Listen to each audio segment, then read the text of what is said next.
So again, this is not financial advice disclaimer, but let me ask.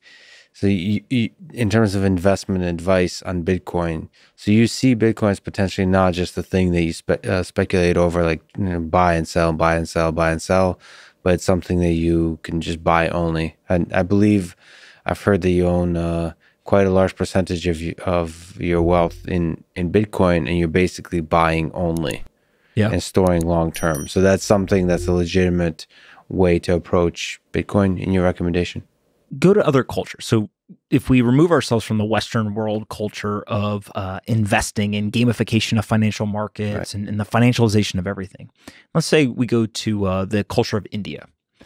For hundreds, if not thousands of years, families basically saved their wealth in gold and in jewelry and in these hard assets with the expectation to pass it on to the next generation. Mm-hmm.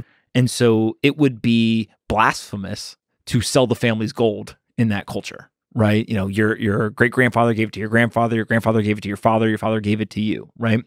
And so in that culture, the long-term kind of holding is the default.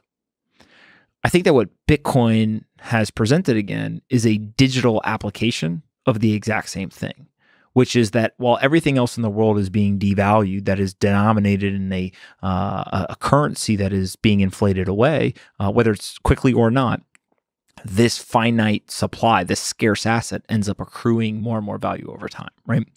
And so I think that for me personally, I've got over 95% of my net worth that's in this. Over 95% of your net worth. There's two important caveats to this. One is I didn't, buy some Bitcoin in 2011 or 12, right? And then all of a sudden it appreciated a bunch and it grew into that. But from a cost basis perspective, I put $100 and now it's a ton of money. Instead, what I did was I basically in 2018 saw Bitcoin from a US dollar price standpoint was falling and falling and falling. And in December of 2018, I decided to take about 50% of my net worth and convert it from dollar-denominated assets into Bitcoin. So it was a very kind of intentional decision with a very specific view on the world as to why I was doing it. Mm-hmm. I then essentially just let it sit there, grow, whatever, until the spring of 2020. And when I saw the government step in and start to say, hey, we're going to really be aggressive in terms of interest rate manipulation and quantitative easing, I then decided to go ahead and take basically the remainder and start to convert it as well. And so I became very aggressive in doing that. And so the way that I look at it is that's actually my savings, right? And so in some weird way, if I said to you, what's the dollar worth? You'd say, well, a $1 bill is worth $1, right?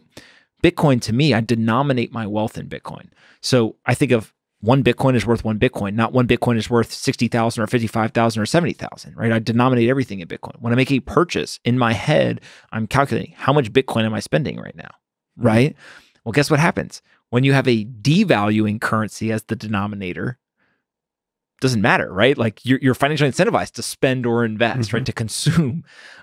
When you have an appreciating currency, all of a sudden you become much less consumptive in your behavior. Yeah. Because you're actually trading off future purchasing power for the consumption today. It's fascinating to think that if when you move about this world, you think in Bitcoin, you behave differently as if you think in dollars.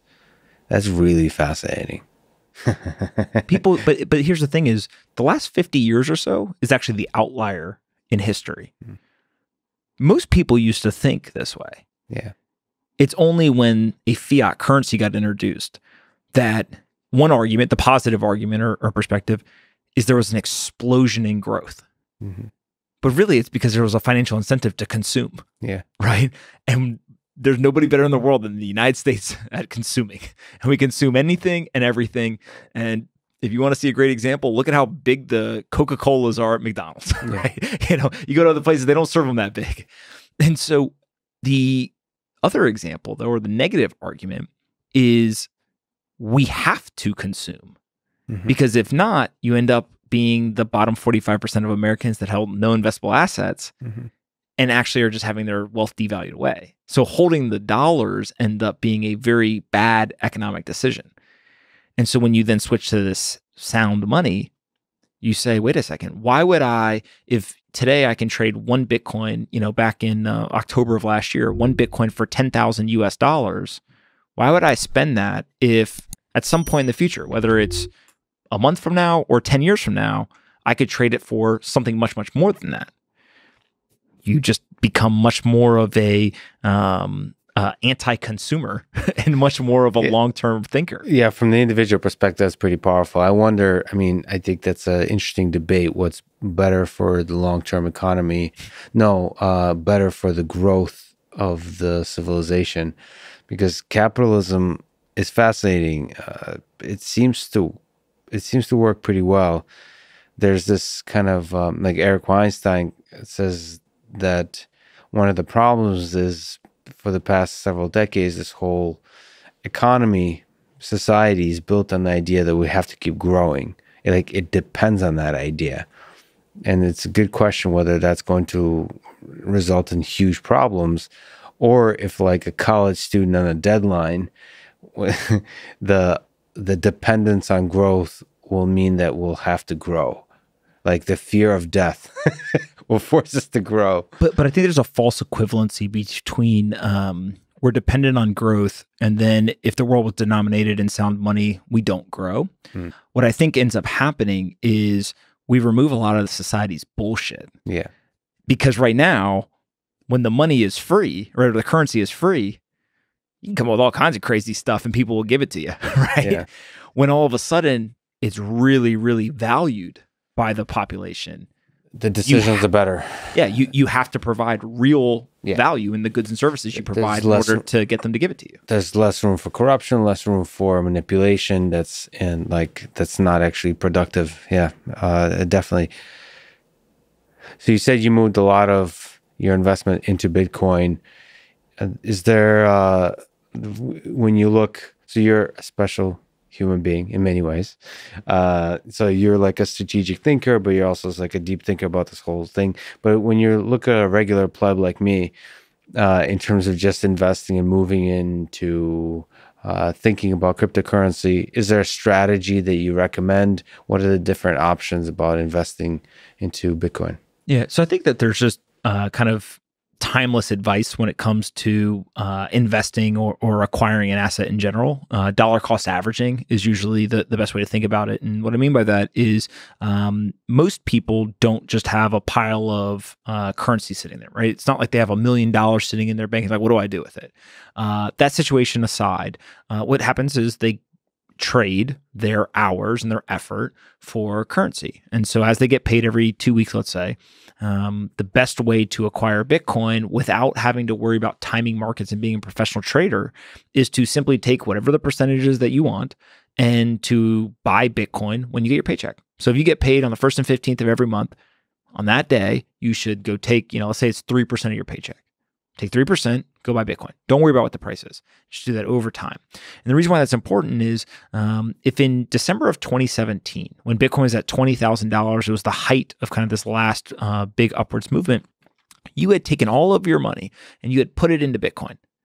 You would have had to wait almost 3 years just to get back to quote unquote break even in US dollar terms.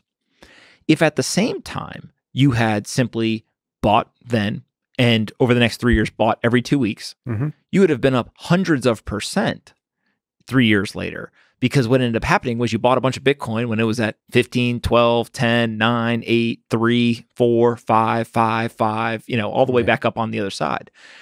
And so dollar cost averaging is one of these weird things that it almost sounds too easy. But what we find is in America, we have a lack of financial education. And so rather than try to be smarter than markets, what most people are better off doing is just saying, hey, set your what's called an asset allocation plan. I want 30% in stocks. I want 10% in real estate. I want this, whatever. And every time you get your paycheck, just think of it as a savings account, right? Just put it in based on those percentages and don't think about it. And over a long enough period of time, what we find is almost anyone in the United States, right? There's exceptions, but almost anyone in the United States can become a millionaire in their lifetime if they follow these plans and they have that long-term view and they allow compounding to work for them. And so don't look at the price of Bitcoin and all that kind of stuff. Just pick a specific time, specific day that you just buy and you just keep buying. That's probably good investment advice across any kind of assets. It's like if you don't believe in Bitcoin and you just want to, let's say you just want to do the S&P 500. Yeah. You shouldn't try to time the market of the S&P 500 either, right? You should just, every 2 weeks, you should just buy some, and over a 20-year period, you're going to end up buying it at all kinds of different prices, but you're going to get kind of a blended average. And the more important thing is the compounding and the time in the market than did you buy it at, 2% higher or lower than where you bought it. It doesn't really matter. And buying often makes you, I guess, resistant, robust to the volatility of the market or the volatility of the Bitcoin price and so on.